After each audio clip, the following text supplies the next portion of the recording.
Oh, we need to play you back in chess. It's just a matter of time before you get made. He's too worried about making sure you have supplies for Steve. That's true. I have supplies. Would you like I me just to don't not want to give get you it out. paper? And, oh, you're just lazy. Yeah, it's just lazy. Caught enough moment for an awful lot here. Gotta be good for something. I'm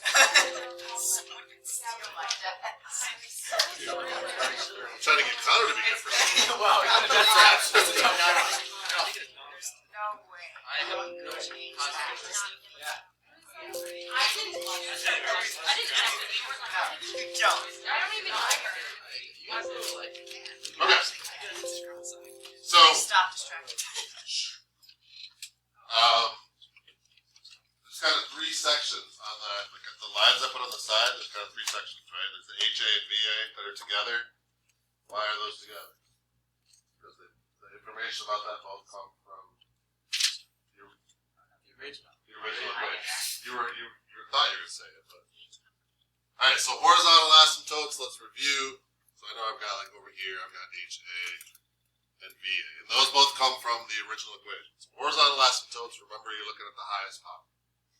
The highest power is on. Should I write this out? Yes. Highest power on top. No horizontal asymptote. Highest power on bottom.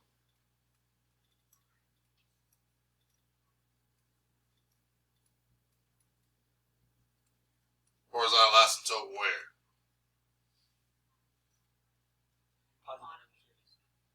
Think about like you're plugging in a gigantic number there. So like what's 2 divided by infinity? It's essentially 0, right? So horizontal asymptote at not 0. Kind of 0, but you can't say at 0. Horizontal asymptote at 0. So what does that mean? I go to like the origin and I just put like a dot? Is that an asymptote? Y equals 0, yes. Thank you for picking up on my calculus sarcasm. And then if the highest power is tied, highest powers are tied, there's a horizontal asymptote at y equals the coefficients of the highest powers. I don't know if that makes any sense, but I think it does, and I'll show you. Hopefully just to remind you.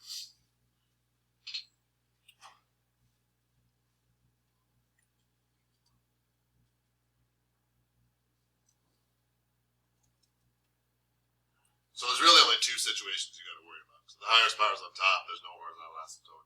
That's not going on a graph, so it doesn't really matter. If it's on the bottom, like this one, then your horizontal asymptote's at y equals 0.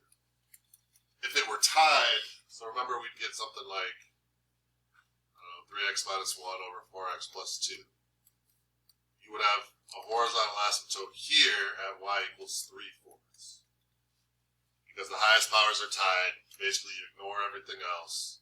Cancel out the highest powers, and that's what's left over. Is that familiar? Just like another go through it. Okay.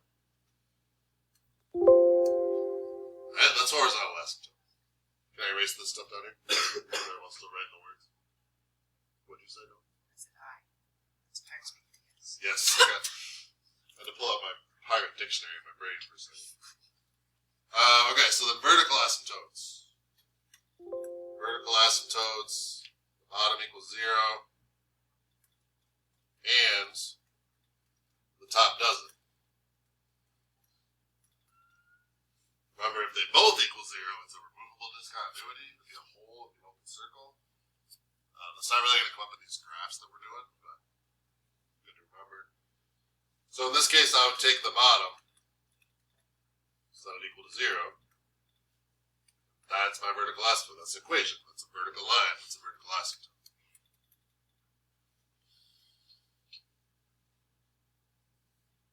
Alright, look at that. So that's from the original. Then I asked you for the derivative. And I asked you about increasing, decreasing, relative max, relative min, because those things all come from the derivative. So if I'm taking the derivative here, you could do quotient rule, or I think I would prefer to bring up the x plus 2, make it to the negative first, and then use chain rule. But it's up to you. But then if I do my way, I can x plus 2 to the negative second. I do have to remember chain rules. I have to multiply by the derivative of the inside, but what's the derivative of the inside? It's 1, so we don't have to worry about it. Probably the more annoying part of chain rule, you need to set the top and the bottom of your fraction equal to 0. So you have to have a fraction. So if you did quotient rule, you have a fraction already. If you did chain like I did, you got to rewrite this as a fraction. So it would be like that. So I'm just putting the negative exponent back on the bottom, so that I can set the top and bottom equal to 0. If you did quotient rule, you probably just ended up with that instead of having to like reset. But either way. Now I set the top and bottom equal to 0. So when does negative 2 equal 0? Never. X plus 2 squared equals 0. It's the same thing as x plus 2 equals 0, because if we just square root of both sides, square root of 0 is still 0. And I get x equals negative 2. Negative 2 is absolutely going to go on my chart. It's an important point. Is it a critical point, technically? Is it a point that you could put on your graph? No. It's not, because it's an asymptote, right? Like if I plug negative 2 back into this, I get 2 over 0, that's not a point that I can like put on my graph. So it's not a critical point, but it is important. So we're going to set your derivative. I left it blank for that, right? Prime of x equals negative 2 over x plus 2 squared. So then I think I put inc and dec next. Okay, so 2 is my only point that I'm worried about. It's not a critical point technically, but it's an important one. So I go from negative infinity to negative 2. I got negative 2, and then I go from negative 2 to infinity. And I'm going to put the sign of f prime.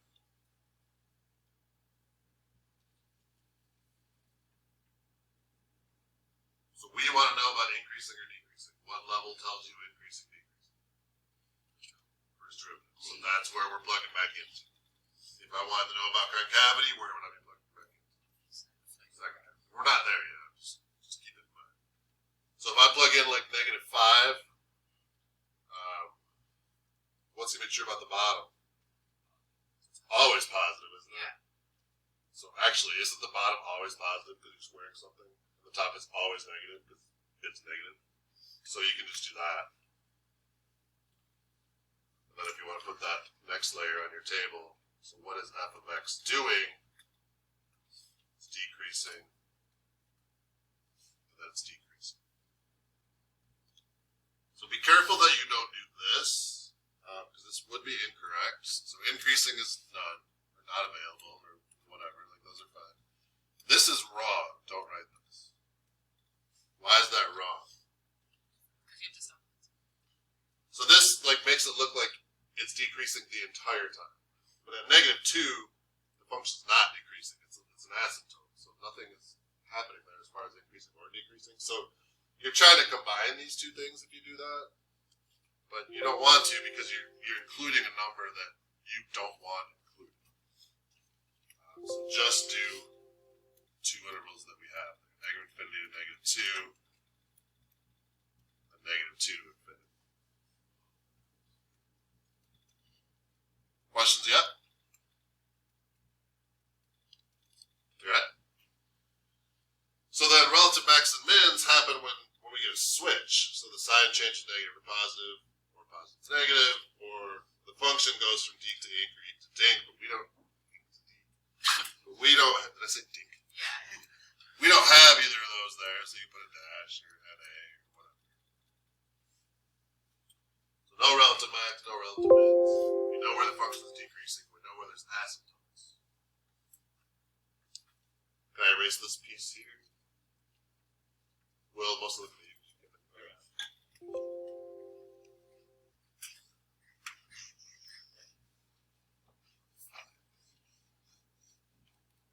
Alright, so I had the derivative was f prime of x equals, I'm going to go back to this form just because I like chain rule better than quotient. but you've got to take the derivative of this, whichever way that you think is easier. So you can do quotient. In my opinion, change easier. The only thing is I have to put it back into a fraction at the end. But to me, that's okay, but it's your choice. So I want the second derivative, which in my form here isn't bad. It's just bring down the negative 2 times negative 2, so 4. Reduce the power by 1. I know I need a top and bottom for a fraction, so I just put that negative exponent back on the bottom. Is that my doing quotient? You try. There's chain quotient. Yes, there is. So it's kind of just miserable. I might change to chain. Welcome to the dark side. Okay. Now what do I do? Same process I just did, right? So top bottom equals 0, get my points. I'm going to plug back in. So now what am I looking for? It's concavity, so I'm going to plug back into which level? Second derivative. So you'd set 4 equal to 0, but that never happens. You'd set x plus 2 to the third equal to 0, which if we cube rooted both sides would just be x plus 2 equals 0. So I get negative 2. So negative 2 is a very important thing. There's things that are changing there. But again, it's not a point on my original graph. Because when I plug negative 2 in, I get a 0 on the box. But it's still important. I'm still going to build around it for my intervals. So I've got negative infinity to negative 2. And then negative 2 to infinity. And I'm going to put the sign of F double prime there this time. So Bubba, like what you were talking about earlier with one chart would have worked in this one. And I'm looking for concavity. I don't have it over real, but over here there was like F double prime, conc up, conc down, and then points of inflection. So F double prime I've got.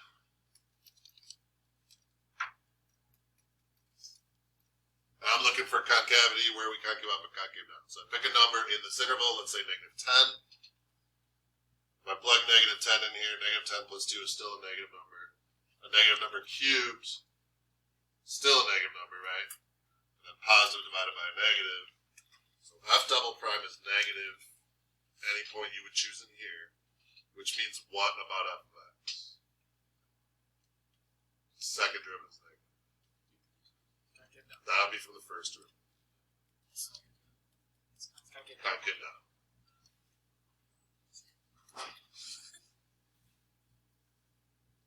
So second derivative is concavity. Positive means concave up. Negative means concave down. Negative 2, I don't have to do anything. And then if I plug in, let's say 0. Interval 0 plus 2 is 2. 2 cubed is a positive number. A positive divided by a positive is still a positive number. And so if f double prime is positive, what does that tell us about f? That we're concave up. Concave down from negative infinity to negative 2. Concave up from negative 2 to infinity.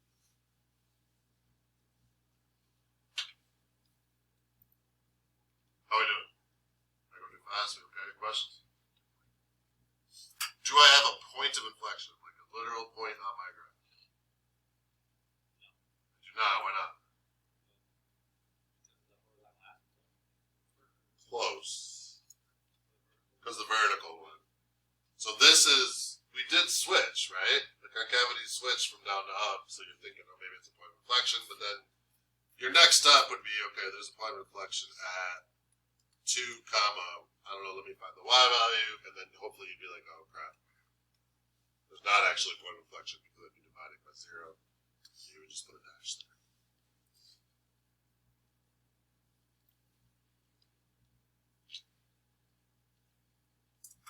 Okay? Can I go over everything again? Help with anything? Alright, so let's do the number line. So the number line is actually on your packet, and I do want to see that. on your quiz.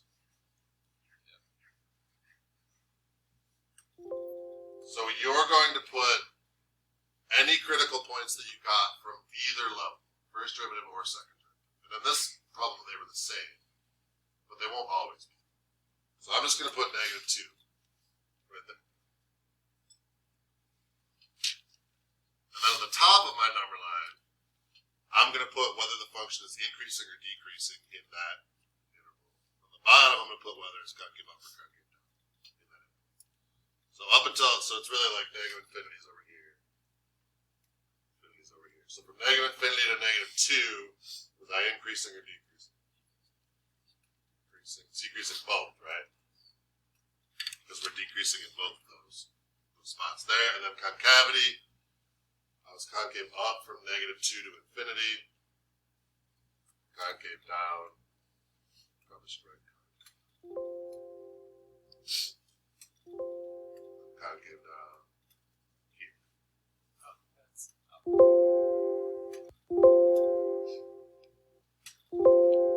up here. Alright, now we can make those shapes that we talked about at the end of class yesterday. So decreasing and concave up. So concave up is your U, and you want the part of it that's decreasing. So do I want my index finger or my thumb? My index finger, like the decreasing part of it. So it's going to look like that. And then over here I've got decreasing and concave up. Wait a minute. No, that's, yeah, This is backwards. yeah. That's what I was saying. Sorry, this is concave down. So do I want my thumb or my index finger? The decreasing part of it, I want this part, right? Yeah, the index finger. Okay. My bad. So it's this. Yeah. And then decreasing and concave up is the decreasing part of the U. That's this one. You want us to like draw that on? Yes. You with me? Questions? Good? So now we go to the graph, which I don't have a ton of room for, but you have a little more. So I have a vertical asymptote at x equals -2. Yeah, look at this history. Yes. I like how it waits till you're done. You're like, crap, it's over. And then you gotta build those in. I have a horizontal asymptote at y equals 0.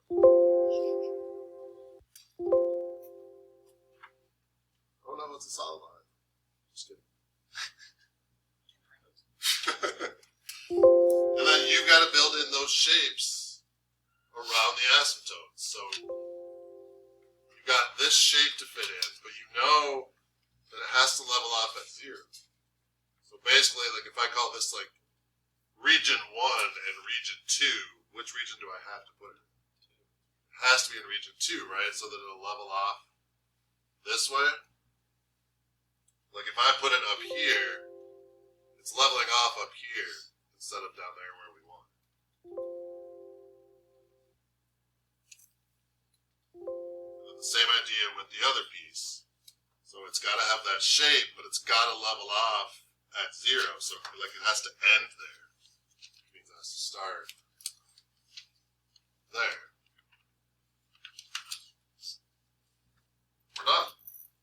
So that'd be what I want to see on your take-home quiz.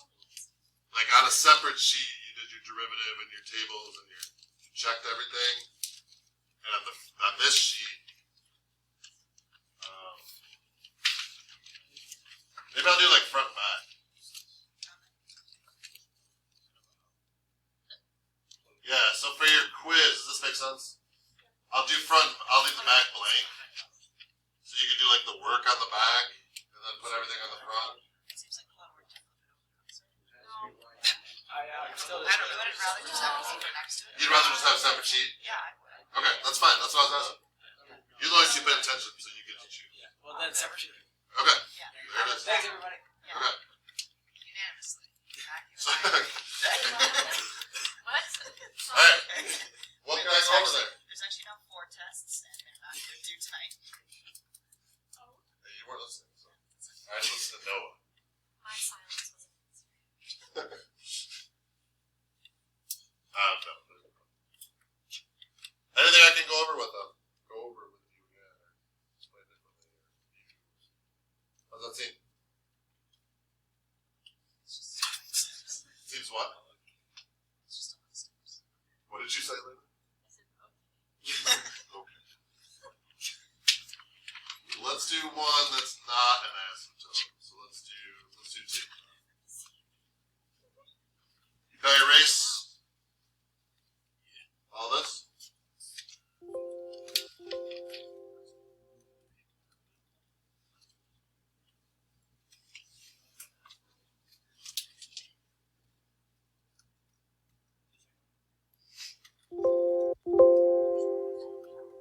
So I don't like those fractions like that. I'm gonna just get rid of them at first by saying, okay, that's 1/6 next cube plus. I'd rather have a coefficient in front because it's easier to take the derivative. Wait, could you just, before you took the derivative, just multiply everything by 6? And then divide it by 6 at the end. I'm gonna mess up here. That's something off. Whoa, watch out. Doing some real math. Okay. HA, are there any HAs? Why not? Because the top is the big one. I like that. There's, okay. Or there is no bottom? Oh, Which I that guess too. makes the top the big one. But Exactly, I'm right. same thing. Vertical asymptote, same thing. There's no, if there's no fraction, there's no asymptote. So, and I don't mean like a fraction as a coefficient. I mean like a fraction with variables on top. Alright, so then I gotta find y prime. So y prime is 3 times 1/6. So that's 3/6 or 1/2 x squared plus 2 times 1/6, so 1/3 x minus 1/6.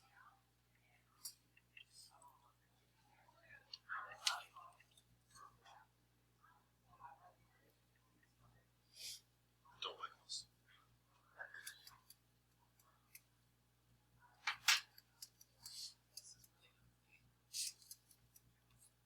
Alright, I've got two finds. Increasing, decreasing, relative max, relative min. So I take the derivative of the top and bottom, but there's not a bottom, right? And I set this equal to 0. So now, like now it's equal to 0 instead of equal to y. So now I'm allowed to do things to both sides. So I'm going to multiply everything on both sides. I'm trying to clear the fractions. I don't want to factor with fractions. So what can I multiply everything by that would get rid of all the fractions? 6. Multiply by 6, right? So multiplying by like 6 over 1. So now this becomes, so half of 6 is 3x squared. 1/3 of 6 is 2x. 1/6 times 1, so negative 1. And then here's the nice part, right? Because what's 0 times 6? 0. Is 0. So we've got to factor this.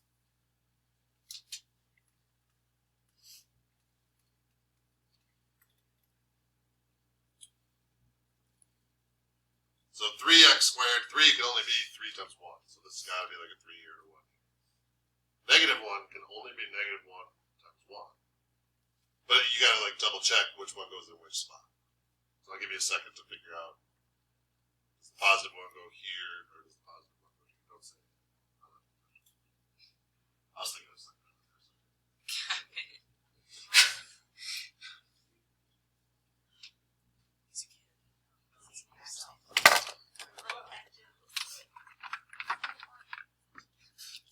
Have you recovered from the waitress comment yet?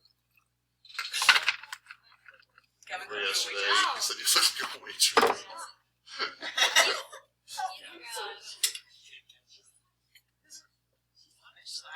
was kind of out of nowhere, too. Just like, you look Really?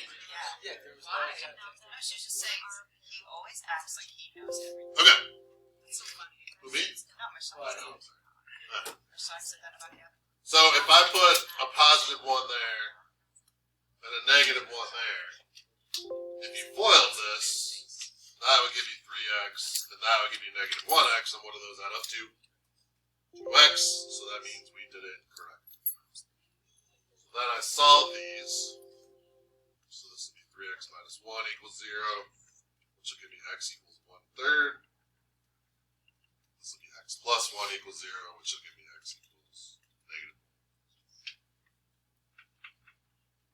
Alright? Yes. Again, if only Noah talks, then I'm stuck listening to him.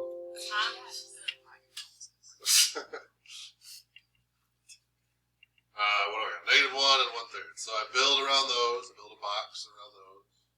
Oh, wait, I wanted my derivative. What was it? I can use this one. 3x does that, right? Yeah, essentially. Yeah. It's kind of cheap.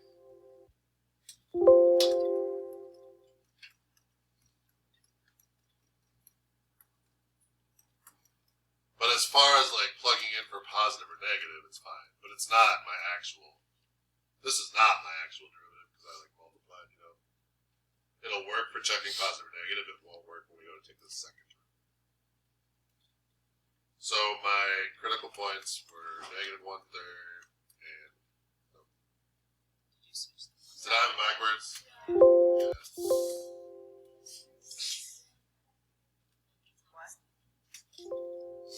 This one's minus. So x is 1/3 and negative. Okay. So I'm going to have negative infinity to negative 1. Negative 1. Negative 1 to 1/3. 1/3. And then 1 to infinity. And I want the sign. Let's see. Sign of, you're always plugging back into the level that your points just came. So I just worked with the first derivative. I'm still working the first derivative. So I'm going to plug back into the first derivative. When you get to the second derivative level, you're plugging back into the second. So we're about to plug like negative 10 in. And I'm going to plug in here because that's, to me, that's easier because it's factored back to something like positive times negative or negative times negative or whatever. So if I plug in like negative 10, this piece is negative, this piece is negative, which means f prime would be positive.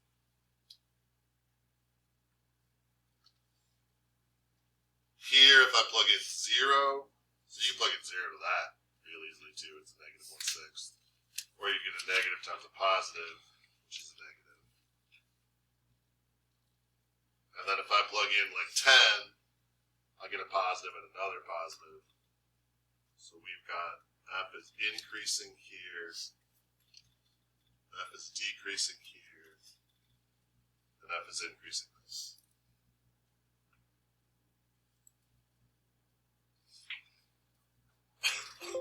Okay? So I can fill that out on my sheet. It's increasing from negative infinity to negative 1. 1/3 to infinity, and then decreasing negative 1 to 1/3.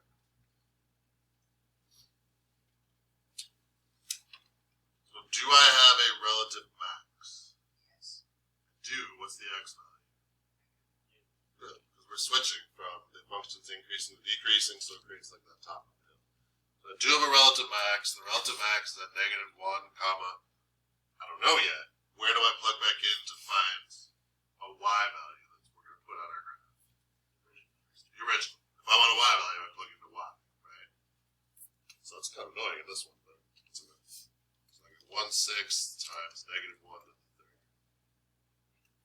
plus 1/6 times negative 1 squared minus 1/6 times negative 1. I'm going to guess for some people in here, this is harder than the calculus we're doing. I don't know. I'm saying for some people. Is it negative 1 to the 3rd is negative 1? Yeah. And then 1/6. It's actually going to like cancel out a lot, right? Yeah, it's just negative 1/6. So this will be negative 1/6. This will be positive 1/6. That'll be positive 1/6. Those white. Is that okay? What?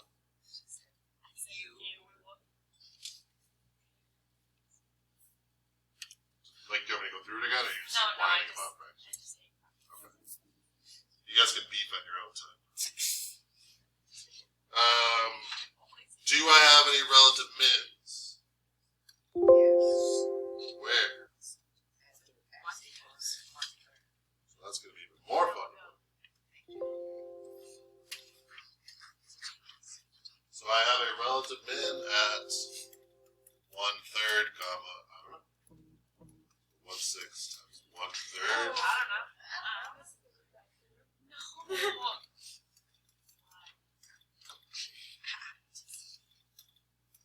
Keep in mind your quiz is take home, right? So I can't prevent you from using your calculator or like figuring this out in some other way. This one's pretty annoying. So that's 1/27th. And then times 1/6. 1/62. Alright. Grab the calculator. Here, what's 27? We're not even there yet. Maybe things will cancel. Maybe it'll be 0 or something. Yes. Relax. Yes. Thank you. What's 1/3 squared? 1/9 times 1/6, so 154. Minus 1/18. Right? This isn't as bad as it looks. It's not great, but it's not as bad as it looks. Because 54 goes into 162. Pretty sure. What's 54 times 3? 162. And I believe 18 times 9 is 162. Right, so this isn't that bad. So what do I have to multiply 54 by to turn it into a 162? Multiply by 3, so multiply the top by 3. What do I have to multiply 18 by to turn it into a 162? 9. So then 1 plus 3 is 4. 1 plus 3 is 4. 4 minus 9 is negative 5. Over 162. So, how do you graph that? It's like right there. Like barely below.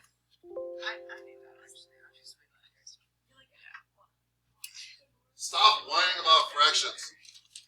Are there questions on anything I can help with? Whining about fractions is nonsense. Okay. So I got more work to do. That's just the first derivative work, right? Can I erase all this? Say no. You okay, Riley?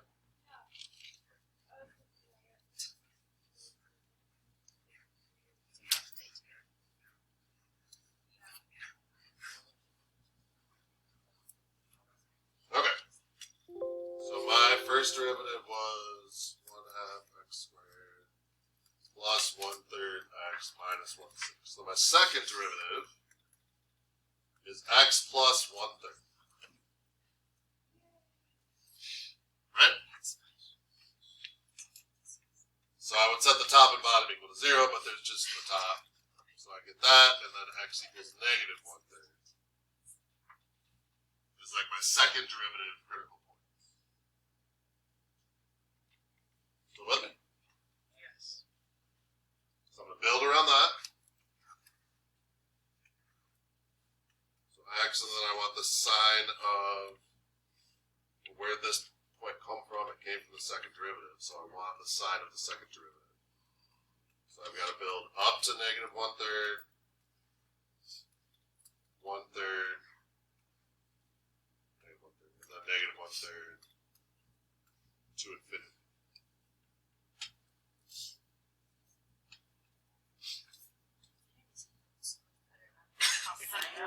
Yeah. So here I plug in. Thanks. Plug in like negative 10 here to the second derivative. You get a negative, right? Which means what's true about f in that spot? Mark it down. 0. 0 plus 1/3 is a positive. So concave up. So I add second derivative x plus 1/3. Concave up from negative 1/3 to infinity.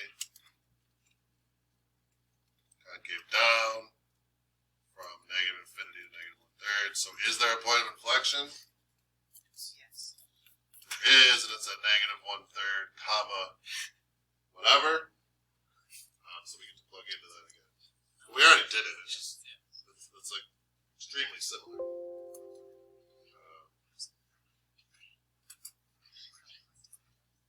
So I'll have 1/6 times negative 1/3 to the third plus 1/6 times negative 1/3 squared minus 1/6 times negative 1/3. So we got like the same denominators. This is just negative 1 over 162 now. This will be plus 154. And this will be plus 1 over 18. Which is plus 162. So, no, I think it's different. So this is 3 over 162, right? And this is 9 over 162. So negative 1 plus 3 plus 9. So I get 8 of them. So if you take 1 away from 3 and then add 2 to 9, you actually get 11. So 3 plus 9 is not. I don't even know what I thought it was. You said 8, I think. I think it was 8. Yeah. 3 plus 9 is 8. Yes. Okay, so is it 11 over 162?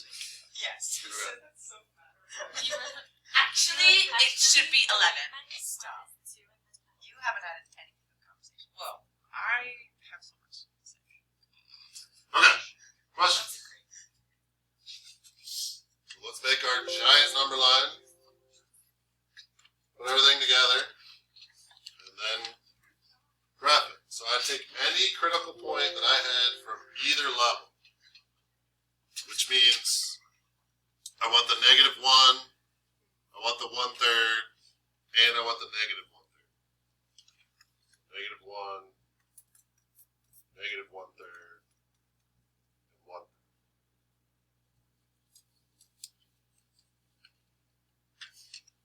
And then we want to put decreasing, increasing on top, concave up, concave down on the bottom. So we were increasing negative infinity to negative 1. And we were increasing from 1/3 to infinity.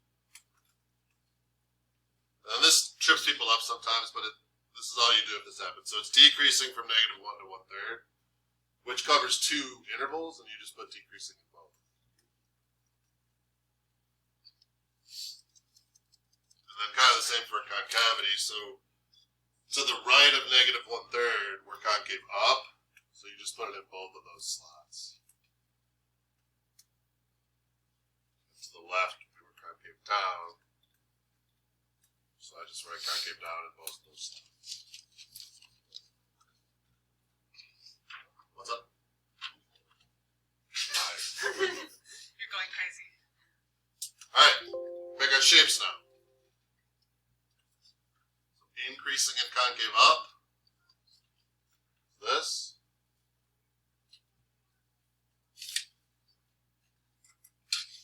No, it's concave down.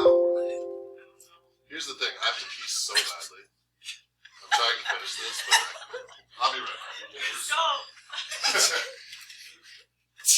morning at first hour, Mr. Morlock set up his little Keurig, but he didn't put a mug in the Keurig. So we hear the as it starts and it starts dribbling. And Elizabeth is sitting there, she's at the desk closest, just doing this. And just pointing at it, really dramatically. Cameron's staring at her. And then I'm like, Mr. Morlock, your mug is not there. and then Mr. Morlock was like, oh, thank you. I gotta be honest. So bad.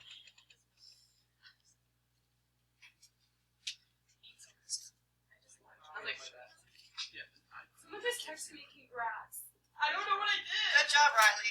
Is she a waterfall? No sense whatsoever. Yeah, but I didn't make them. But yes, exactly. Take Maui inside. I think I like acetone. They're plugging back into wine. It just takes forever. So why are you holding it? Yeah, I know. That's why if it wasn't taken, I'd be like, I would just straightly die. oh! I told Mr. Davis one of the hardest things about last year was just getting you through.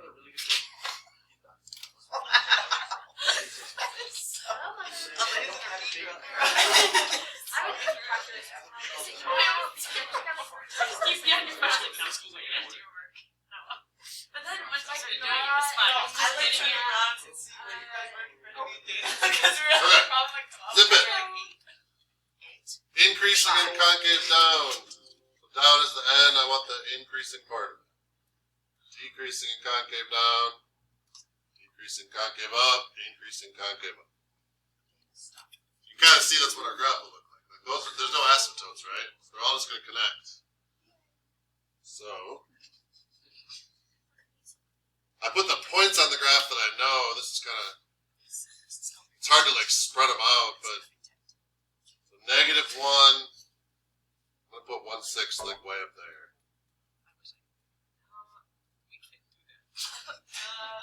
You're gonna do the best you can. And you're gonna like label it next to it so I can see. And I'm gonna make sure there is nothing with that close of numbers on your quiz. thank you. That's in there. Just the least I can do after all this hell I'm putting through. I've got a relative band at 1/3, comma -5 over 162. It's gonna be so tight. And I've got a point of inflection. Wait, that's What? I've got a point of inflection at -1/3, comma 1 over 62. Oh, that's why. 11 over 162. Didn't really change where I was going to put it. Yeah.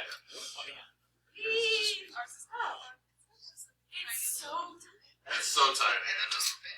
It's so cute. Can you like make the shape even? No. Not It's not really. gonna be. I didn't put the parts in the right spot. I just made the further part of the I just like ignore like the grid. Yeah, that's fine. But the idea is this spot goes in this section, so you'll have this. And then next you do this and you connect those points with that shape. As you can. And use this shape to connect the next 2 points. And then that shape back. So cute. So something like that. Okay. Any questions on that at all? I have a question. Yeah. Number 3 is the same practice, not a Yeah. question. And I don't really want to. I have a question. Number 3, let's do number 4 instead. Sure. Yeah! Wait, are you gonna do this like with the division stuff? I'm gonna try. I could do the division. I'm gonna try to make it so your answers aren't so like close together. So it'd be more likely to be like divided by 2 than divided by 6. That'll make the answers Or better. 12. 12 if you marks. Stop. So I would do. This is accurate. It also saved me a lot of effort. 3 and 4 is your homework. I'll check them over. We'll check them over tomorrow if you have questions on them, and I'll give you like another sheet of this, like 2, 3, 4 more to practice in class. You guys have questions on those before you leave, and then like I'll give you your quiz to go. Good. Yes.